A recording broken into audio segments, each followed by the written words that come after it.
Okay, good morning, everyone. Hi, Kat. Good Hey, good morning. morning.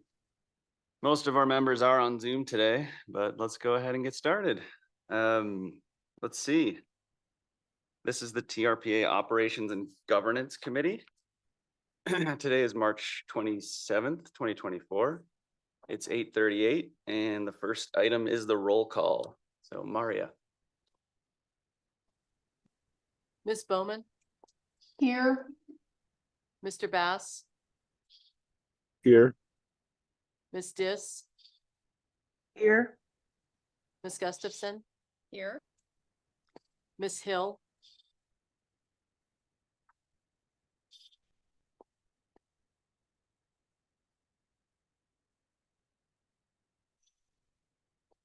Ms. Hill, I'll circle back. I know you're online. If you can unmute. Mr. Ferry Here. and Ms. Hill.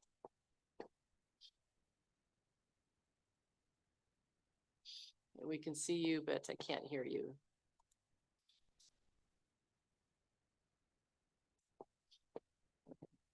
Mr. Chair, we do have a quorum. Okay, thank you, Maria. Let's see, I will now, I guess I'll just say I am obviously standing in for Supervisor Lane today, so I'm happy to be here. Let me go over the remote and in-person meeting rules for the day. For members of the public joining us remotely, to observe the meeting, go to trpa.gov. Under the calendar header, click on Governing Board Meeting, Hybrid Meeting, March 27, 2024. There you'll find a link to the webinar. To address the committee members directly with your comments, raise your hand in Zoom by clicking the raise hand button at the bottom of your screen at the appropriate agenda item. With your hand raised, you'll be unmuted by a TRPA staff member and have 3 minutes to address the committee. If you use the dial-in numbers by telephone, you can dial *9 to raise your hand and you'll be unmuted. For items agendized as informational only, we'll hear public comment during the general public comment period at the end of the meeting. Comments on items agendized for action or possible action, we'll hear comments before the committee takes action. Let's see, for remote committee members, if you wish to speak, you can raise your hand in Zoom. You'll find that icon at the bottom of your screen. Remote committee members may not use the chat box or make comments for sidebar conversations. Please remember to mute your microphones. And I'll ask all remote members to turn on your cameras if you could. Members of the public who have joined us in person, please raise your hand at the appropriate time for public comment and you'll be called on to come to the podium. Committee members in person, please raise your hand if you wish to comment and speak clearly into the microphone in front of you. If you're viewing the webinar on a personal computer, please ensure your microphone and speakers are turned off to prevent audio feedback in the room. Sorry, we have lots of directions here. I'm kind of struggling.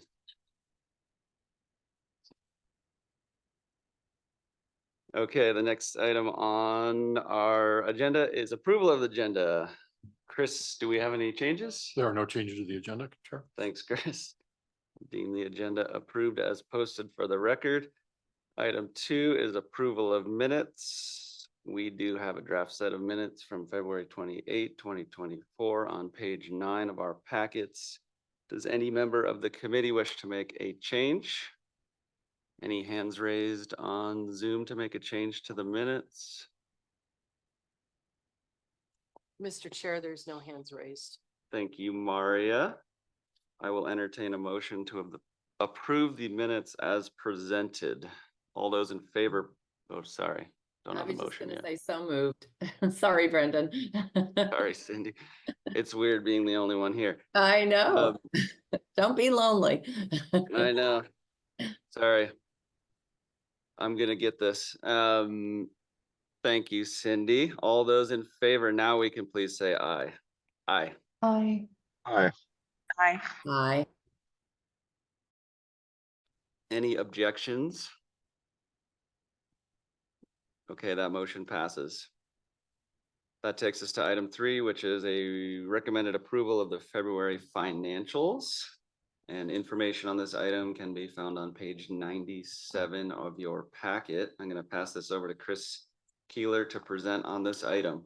Chris. For the record, Chris Kyler, Chief Financial Officer for the agency. I guess I'd like to start by announcing that this is my swan song, and the gentleman here to my right, Chad Cox, will be taking over as CFAO for the agency. So we welcome him. I especially welcome him. Thank you. If we could start with this first chart here, I wanted to update on the budget status. California, the issues are pretty much the same as we discussed in prior meetings. There's been no movement on that. And we're all anxiously awaiting the May revise when they will revisit the revenue forecast for the state of California. Their problems are quite serious. Two things have happened on the Nevada side. Again, Nevada is a 2-year budget, so we're talking about the biennial budget that starts in July of 2025. One is they had their kickoff meeting at the beginning of the month. Overall, the state's in reasonably good shape. They're not expecting any major problems. Nevada is heavily dependent on tourist economy with gaming and sales tax, as opposed to California, which is primarily dependent on income tax revenues. And right now, things are looking good in Nevada. They're also seeing signs of diversification as they're seeing more and more job growth in the areas of light manufacturing and logistics. So we're expecting a fairly nice budget cycle in Nevada, but we'll see what plays out over the next 12 months until we get a final budget for those 2 years. We also had a meeting with the Budget Office and the Legislative Council Bureau, LCB, on Monday of this week. That went fairly well. We were able to get in to see the director of the Budget Office, Amy Stevenson, and her staff, as well as the LCB staff. We've gone over what most of our requests will be for next year. They were very positive towards that, including they were positive at putting the special funding that we obtained for TTD into the baseline. So that will become more or less a permanent baseline going forward. That was a big win for TTD last year. And also, of course, providing us money for things like staff salary increases. It's going to be a little hard to ask for too much from Nevada because we won't have the 2/3 share from California with their budget problems. But all in all, I think Nevada's in pretty good shape. California is we're going to have to continue to work on it. Let's go to the next chart, please. So we're halfway through the fiscal year. I am now starting to get a little more concerned about planning fees because they kind of dropped back to the level. They're at 60% of budget. We're consistent with the average of the last 5 years, but we were above it for much of this time. Now, January and February are always low months for fees, so I wouldn't panic just yet, but we need to start looking at that again and keeping that in mind. Shoreline and AIS fees are in good shape for this time of year. Both kick up as we're going to transition into the boating season in a few months. In fact, they have already started working on staffing the inspection stations. Their staff were in this week being trained on how to operate the inspection stations, so that's going well. We do have one revenue concern with the housing grants that we have. We have 2 HIT grants from the state of California housing. The second of the 2 is the larger of the 2, and we're okay on that one. But what California has done is they've capped spending on that program at 25% of the awarded funds. And for the first smaller grant, we've already spent more than $25,000, or 25% of that budget. So we do have an invoice for $60,000 that may be in play and may not get reimbursed. They're continuing to work the problems at the staffing level. The MPOs in the state are all going in and lobbying the legislature as we speak, because they all want to push this program and make sure it gets funded. But there's a lot to be done there, and the California budget problems are pretty deep. So we'll have to wait and see how that happens. If we have to eat that 60,000, we can. We'll find a way of doing that. It's a problem because that's obviously a major focus right now is on affordable housing. It's too bad that now we're really making some progress. This is happening. So the other revenue concerns we have been running behind. We got some Forest Service grants. We're acting on the part of the Forest Service and passing that money out to other participants in the EIP. This is all funding approved EIP projects. That's been a little slow to get off the dime, but we've just issued several contracts against that money. So that's going to start cranking up, and that's going to be going forward. And we should be getting that money year after year there. On the expenditure side, we're in pretty good shape. Contracts always lag quite a bit, so that's why those are low. Comp is pretty much where we want it to be. So I think that's okay. We can go to the next 2 charts then. Next chart, please. The revenue side, back one, please. Back one, please. Thank you. Here's the revenue. We're in pretty good shape. The grants look really low, but part of that is those Forest Service grants that haven't cranked up. And part of it is that we bill in arrears. So we're only now start to bill for the first quarter, the third quarter of the fiscal year, first quarter of the year. Chad's already earning his pay. He found a mistake in my model already. This is not supposed to include mitigation funds, but the other revenue line actually does include mitigation funds. It creates a weird variance because we don't actually budget mitigation fund revenue. If I could have the next chart, please. And this one really shows that mitigation funds being in there because that 5.3 million of other expenditures year to date, it really includes the 3.7 million distribution to CTC to fund the Motel 6 acquisition. That shouldn't be in there. We'll take it out. We'll fix that for next month.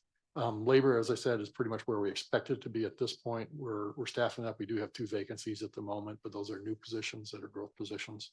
One funded by the AIS program, an outreach position, and the other is we're reshuffling how we handle the boat crew and then inspection and the enforcement division, compliance division, excuse me. And then if I could have the next chart, please. And here we see the distribution to CTC for the excess coverage mitigation that's being used for the Motel 6 problem. So I just want to go on record and saying that everything was fine when I was here, but as soon as Chad took over, it really took a dump on cash flow. So It's planned. it is not an issue because we've been accumulating that money for the last 10 years. So it's been sitting in the bank. It's not a problem for the agency. It's a great achievement to get that project done, finally get something going there. So, and that's pretty much all I have, unless anybody has any questions about the financials. Thank you, Chris. Committee members, any questions for Chris?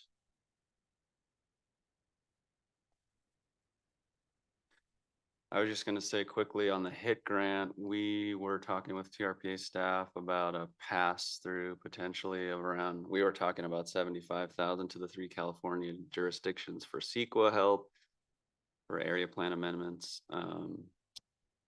But it sounds like, and Karen has been communicating with us, but I just wanted to say that looks like that money's probably not going to come over to us. And it's just something for the locals to be aware of. Yeah, Julie. Mr. Chair, thank you. Julie Reagan, TRPA Executive Director. I did want to note that because we do have former Operations Committee member Vince Hennigman in the audience. And I know that Ashley Conrad Seda is listening online this morning, and we will want their help in just communication, to the governor's office and the Department of Finance. The Natural Resources Agency is very aware of this, but with housing being the priority that it is, this grant is so mission critical. We're caught up in the budget deficit situation that the entire state is. It's a very severe situation, and we recognize that. But I just wanted to flag that we'll probably be circling back just to flag their help, to make that message at least known of what the impacts are to our local government partners and to TRPA and our ability, to launch the next phase of work on affordable housing. Yeah, thanks, Julie. We are still thrilled that the larger HIT grant is still in play. So that's fantastic for phase 3. Great. Okay, let's go to public comment on this item. If any member of the public wishes to address the Operations and Governance Committee on this agenda item, please raise your hand now, either in person. You don't have to raise your hand in person. You can come to the podium, or by clicking the raise hand button at the bottom of your Zoom screen, or by dialing *9 on your telephone, and you'll be called on and unmuted by a TRPA staff member. Any members of the public in person wish to comment? Seeing none, Maria or Tracy? Mr. Chair, we have one hand raised to make public comment. Doug Flaherty, go ahead and address the committee. Thanks, Chair, members of the committee. Doug Flaherty, Tahoe, cleanair.org. Little bit of a glitch. I believe that when you have a Zoom meeting like this, if there's presentation materials like slide decks that the board is able to view, the public should be able to view that at the same time. and your slide deck is not showing up on the Zoom screen. Thank you. Okay, thanks for letting us know that, Mr. Flaherty. Will look into that. Mr. Chair, there are no other hands raised to make public comment. Thank you, Maria. I will close public comment. Any final thoughts from committee members? Seeing none, I will entertain a motion. Move approval of the February financials, Thank you, Ms. Gustafson. or move to recommend to the governing board. Sorry, I'll correct my motion as it's written on the screen. Good correction. Thanks for catching that. Okay, we have a motion. Any discussion on that motion? Okay, Maria, I will pass it to you for a roll call vote, please. Ms. Bowman, Yes. Mr. Bass, Yes. Ms. Dis, Yes. Ms. Gustafson, Yes. Ms. Hill,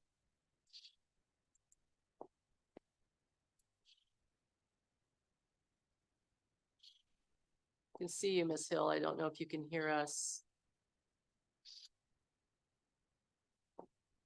Mr. Ferry, Yes. and one more time. Ms. Hill. Mr. Chair, that motion passes. Okay, thank you, Maria. I will now take us to item 4. This is discussion and possible recommendation for release of City of South Lake Tahoe operations and maintenance O&M mitigation funds. This is for $405,601 for the purchase of 2 X-Broom street sweepers. Information on this item can be found on page 121 of your packet.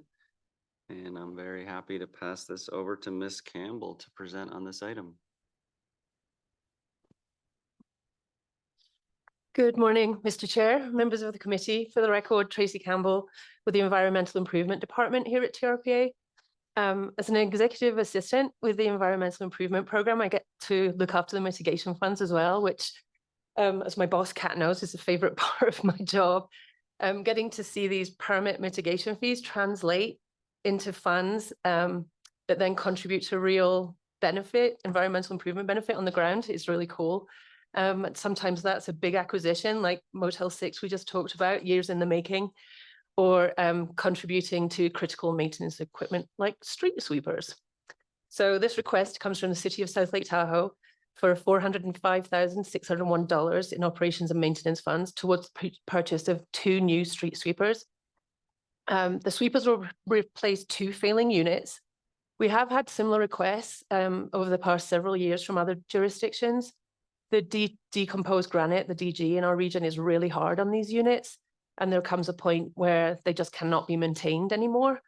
So that's what we're looking at here.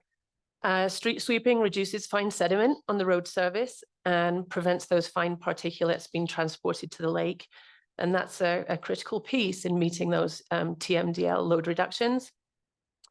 As with all O&M requests, there is a requirement for a 1-to-1 match. And the city will be meeting that match with Measure S general funds. And I think that's it from me. We are joined online by civil engineer Stephen Anderjack with the city. So if you have any questions, I will pass it back to you. Great job on the TMDL, Tracy. I'm glad you're here. You're a wealth of knowledge. That's fantastic. Sounds great. We actually have purchased, I believe, this identical machine, probably using TRPA mitigation funds. So sounds great. Works well. Committee members, any questions on this item? Mr. Bass? No questions, just really happy to see this go through. And, our Public Works Department over the last year or two with the leadership of Anush Najad has really stepped up. And so I think this will just help us in our mission in a lot of ways. So yeah, great to see this come through. Great. Thanks, Cody. Committee members online? Okay, seeing none. Julie, I address the committee, also Julie Reagan, TRPA Executive Director.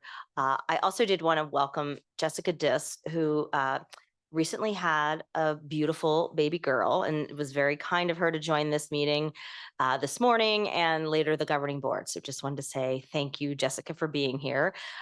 Also wanted just a reminder a good plug, Brendan, Mr. Chair, with your experience with the TMDL. Street sweeping the roads came out as a major contributor to keeping sediment out of the lake. So we're trying to reduce the sediment that's going into Lake Tahoe, and the roadways can tend to act like conveyor belts to convey that fine sediment. And these sweepers are expensive. And I did want to put a plug in, Mr. Mayor, for the city to brand those with our environmental improvement program logo, because we like to tie together the actions that are all contributing to the clarity of the lake, another lake saving project. So just wanted to remind folks, and we have, our team is ready to help the city in all the visual graphics that go with that. Good idea. We put a wrap on it, make these look cool. Yeah, we could use that probably on ours. You're right. I mean, street sweeping is, I mean, it's always been critically important, but as we move into this phase of the TMDL where credits are harder to obtain, most jurisdictions are turning to roadway operations and not just building BMPs to obtain those credits. And so really the primary way to do that is to recover fine sediment from the roadways, which is not only applied for safety, but is also, as everyone knows, it's a big part of the loading is coming from the roads themselves breaking down as we hit pothole after pothole. So these sweepers are incredibly important. So that's great. I think we're good. Let's go to public comment on this item. If any member of the public wishes to address the Operations and Governance Committee on this agenda item, please either come to the podium or raise your hand now by clicking the raise hand button at the bottom of your Zoom screen or by dialing *9 on your telephone, and you'll be called on and unmuted by a TRPA staff member. Any members of the public in person wish to comment? Seeing none, I will go to you, Maria, for online comments. Mr. Chair, there are no hands raised to make public comment. Okay, thank you, Maria. I will close public comment. Any final thoughts? No, but I'll put forward a motion to approve the release subject to the conditions contained in this memorandum. Thank you very much, Mr. Bass. Any discussion on that motion? Maria, over to you for a roll call vote, please. Mr. Bass, Yes. Ms. Bowman, Yes. Ms. Dis, Yes. Ms. Gustafson, Yes. Ms. Hill, Yes. Mr. Ferry, Yes. Mr. Chair, the motion passes. Thank you very much, Maria. Thank you, Tracy. Congratulations, City, on those purchases. Okay, I'm going to move us now to agenda item 5. This is upcoming topics.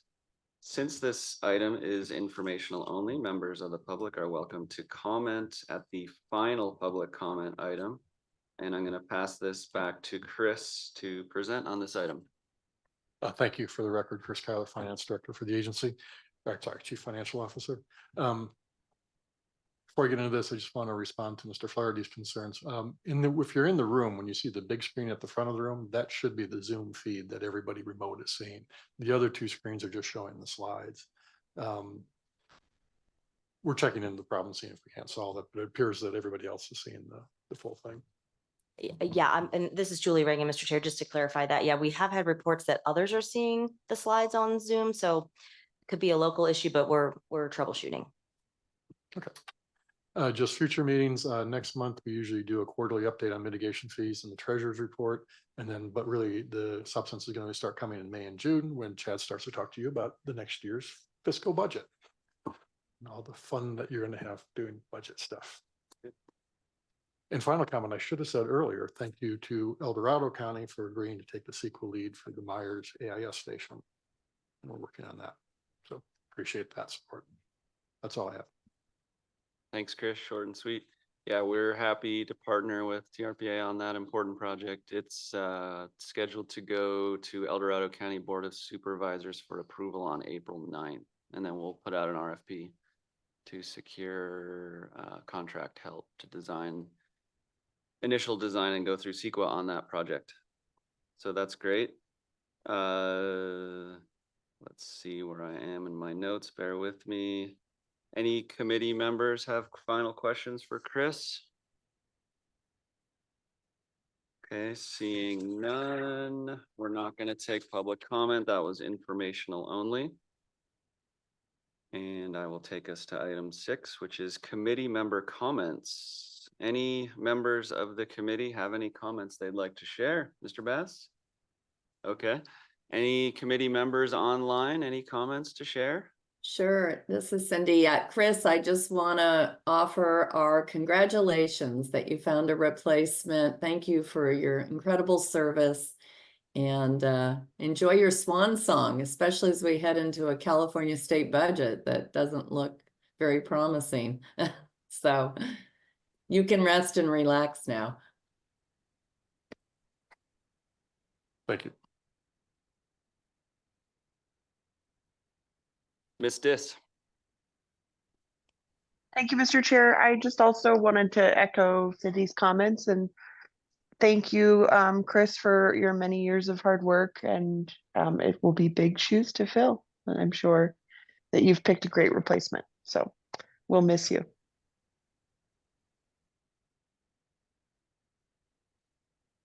Thank you, Ms. Dis.